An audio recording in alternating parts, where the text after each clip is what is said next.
हरे Krishna, Radhe Radhe. Friends, आप सभी को पौष पुत्रदा एकादशी व्रत की ढेर सारी शुभकामनाएं। तो फ्रेंड्स, आज हम आपको दिखाएंगे एकादशी से एक दिन पहले यानी दशमी तिथि पर ही मैं व्रत की तैयारी किस प्रकार करती हूँ और एकादशी व्रत की पूजा भी मैं किस प्रकार करती हूँ। तो फ्रेंड्स, जैसा कि एकादशी व्रत के नियम दशमी तिथि से ही प्रारंभ हो जाते हैं और दशमी तिथि पर हमें प्याज, लहसुन, चावल आदि का सेवन नहीं करना चाहिए। शुद्ध सात्विक भोजन ही करना चाहिए और यदि संभव हो तो रात्रि का भोजन नहीं करना चाहिए।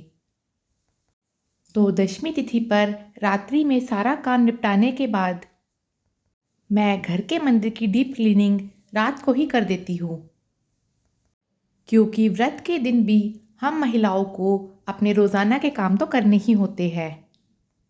तो ऐसे में हमारी पूजा टाइम से हो जाए, उसके लिए हमें रात को ही प्रिपरेशन कर लेनी चाहिए। तो यहाँ मैंने मंदिर को अच्छे से साफ करके एक पीले रंग का कपड़ा बिछा दिया है और उसके ऊपर भगवान विष्णु और माता लक्ष्मी जी की मूर्ति विराजमान कर दी है। तो अगर हम रात को ही थोड़ी तैयारी कर लेते हैं तो इससे सुबह हमारा काफ़ी टाइम बच जाता है। तो यहाँ मैंने अखंड दीपक भी निकाल के रख दिया है, जो हमें एकादशी पर ज़रूर जलाना चाहिए। अखंड दीपक मैं एकादशी पर संध्या के समय जलाती हूँ और घी का दीपक, धूप वगैरह मैंने रात को ही तैयार कर ली है और तुलसी मैं हमेशा मंदिर में रखती हूँ। तो क्योंकि एकादशी पर तुलसी नहीं तोड़ी जाती, तो हम दशमी तिथि को ही थोड़ी सी ज़्यादा तुलसी तोड़कर मंदिर में रख लेते हैं। तो अब आप दर्शन करिए हमारे लड्डू गोपाल जी के। बस थोड़ी ही देर में अब हम इन्हें दूध का भोग लगाएंगे और फिर विश्राम कराएंगे।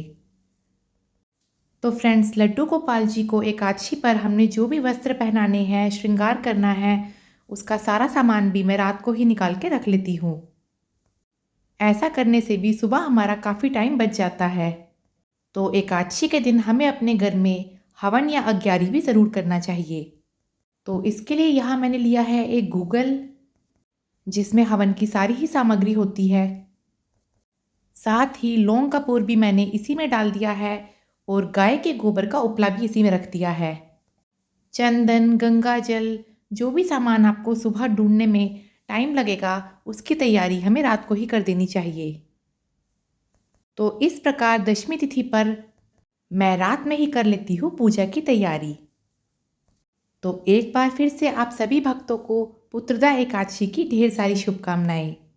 तो फ्रेंड्स, देखिए आज मौसम काफ़ी ज़्यादा ठंडा है और कोहरा भी छाया हुआ है। तो क्योंकि ये पौष का महीना है, इस माह में ठंड काफ़ी अधिक होती है, तो हम अपने लड्डू गोपाल जी को गर्म ऊनी वस्त्र ही पहनाएंगे। तो अब आप दर्शन करिए हमारी तुलसी महारानी के।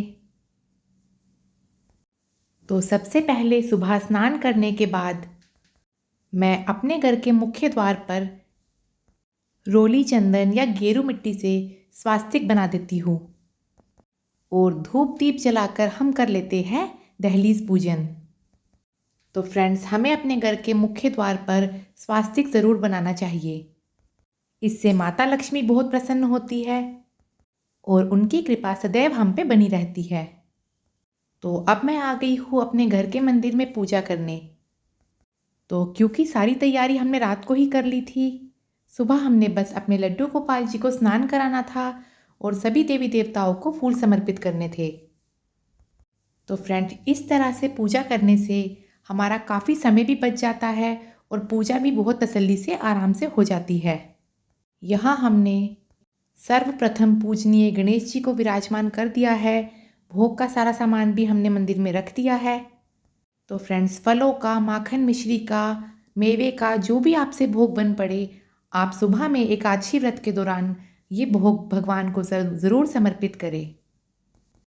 और हमने अपने गोपाल जी को पीले रंग के गर्म ऊनी वस्त्र पहना दिए हैं, उनका सुंदर सा श्रृंगार कर दिया है। तो अब हम करेंगे अपने एकादशी व्रत की पूजा।